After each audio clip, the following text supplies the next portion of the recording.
इंद्रम मित्रम वरुणम निमाहुर्थो दिव्यः स सुपर्णो गरुत्मान एकम सद्विप्रा बहुधा वदंती अग्नि यमम मातृश्वान माहुः। अर्थात परमात्मा की विभिन्न शक्तियां ही अनेक देवताओं के नाम से पुकारी जाती हैं, पर वह एक ही है। इसीलिए गुण कर्म स्वभाव के अनुसार उस परमात्मा की उपासना करें। ऋग्वेद का यह श्लोक हमें बताता है कि परमपिता परमेश्वर सर्वत्र व्याप्त है। यह विशाल संसार, अंतरिक्ष, कोटि कोटि ब्रह्मांड, इन सबके कण कण में ईश्वर की असीम सत्ता विद्यमान है। वही इस सबका नियंता है, नियामक है। ईशावास्यमिदं सर्वम, हर वस्तु में, जड़ चेतन में, हमारे रोम रोम में ईश्वर का वास है। वह निराकार परमेश्वर दिखाई नहीं देता, परंतु वही हमारी प्राण शक्ति है। सोते जागते हर समय वह हमारे साथ रहता है, हमारे भीतर भी रहता है, बाहर भी और चारों ओर भी। जैसे रबर के गुब्बारे में हवा भरी होती है, गुब्बारे के अंदर भी हवा है, बाहर भी और चारों ओर भी, पर वह हमें दिखाई नहीं देती। जैसे दूध की प्रत्येक बूंद में घी का अंश छिपा होता है, उसी प्रकार ईश्वर भी सर्वव्यापक है। संसार के कोने कोने में, सभी जीव जंतुओं में, पशु पक्षियों में, सभी प्राणियों के रोम रोम में उस परमेश्वर की सत्ता विद्यमान है। उसके लिए जात पांत का, पूरब पश्चिम या उत्तर दक्षिण का कोई झगड़ा नहीं है। सभी उसके लिए एक समान हैं। इस सर्वव्यापक परमेश्वर की अनेकानेक शक्तियां हैं, जिन्हें संसार के विभिन्न मतों में आस्था रखने वाले भिन्न भिन्न नामों से पुकारते हैं। सब मनुष्यों का परमपिता परमेश्वर एक ही है। वही इंद्र, मित्र, वरुण, अग्नि, यम सब कुछ है।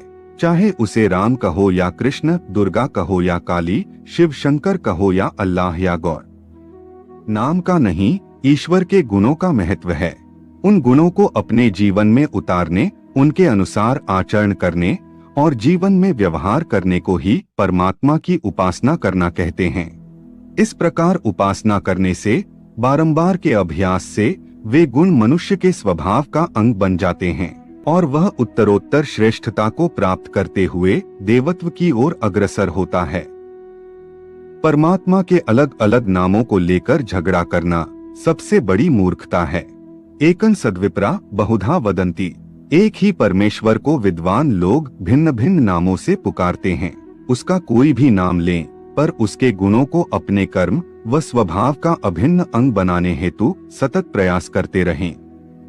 आजकल अधिकांश लोग ईश्वर के गुणों का न तो चिंतन करते हैं और न उन्हें अपने आचरण में उतारने का प्रयास करते हैं, लेकिन उसके नाम पर इस प्रकार लड़ने मरने को तैयार रहते हैं मानो उस पर उनका ही एकाधिकार है। वे समझते हैं कि केवल मंदिर के भीतर ही उसकी सत्ता है, बाहर चाहे जो भी पाप कर्म करो, भगवान देखता ही नहीं। उसके सर्वव्यापक रूप को तो जैसे भुला ही दिया गया है। वह अनेकानेक रूपों में सर्वत्र विद्यमान है, हर समय हमारे साथ है। संसार के कोने कोने में उसकी सार्वभौम सत्ता है। इस तथ्य को सदैव ध्यान में रखना अत्यावश्यक है। प्रभु के नाम और उसके गुणों का चिंतन करते रहें। वेनस्तत्पश्यन्निहितं गुहा सद्यत्र विश्वं भवत्येकनीडम् तस्मिन्निद संच विचैति सर्वथं सोतः प्रोतश्च विभुः प्रजासु।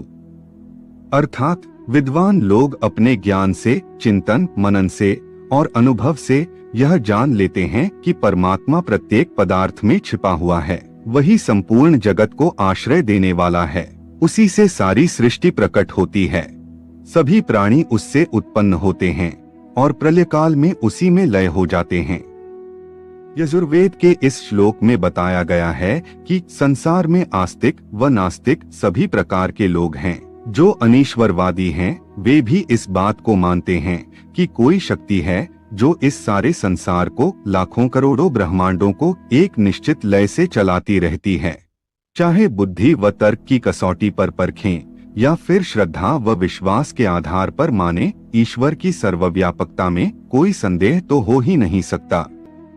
वह प्रत्यक्ष दिखाई न दे, पर हर स्थिति में हम उसको अनुभव कर सकते हैं।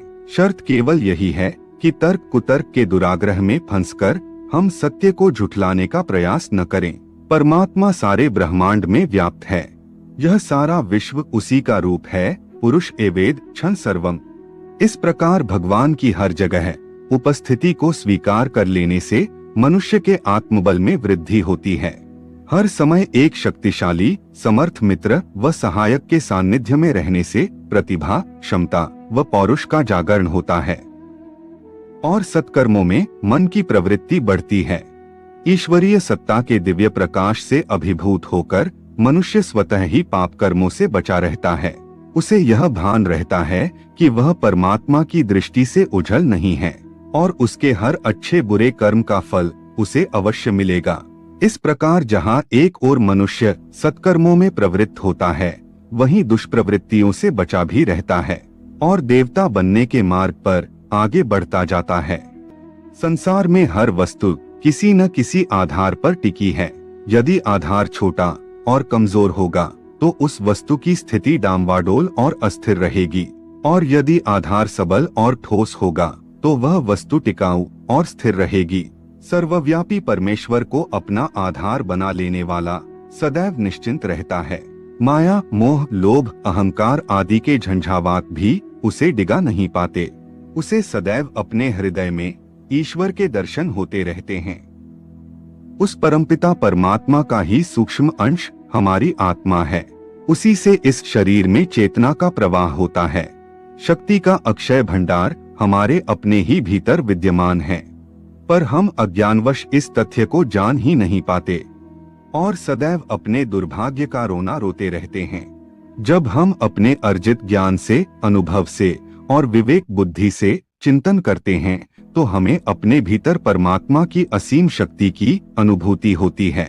यह शक्ति हमारे आत्मबल को बढ़ाती है और जीवन पथ की बाधाओं पर विजय पाने का मार्ग सरल हो जाता है। हर समय दयालु पिता का वरद हस्त हमारे ऊपर रहता है और हमारी रक्षा करता रहता है। सर्वशक्तिमान परमेश्वर का आश्रय ही सांसारिक तापों से मुक्ति प्रदान कर सकता है।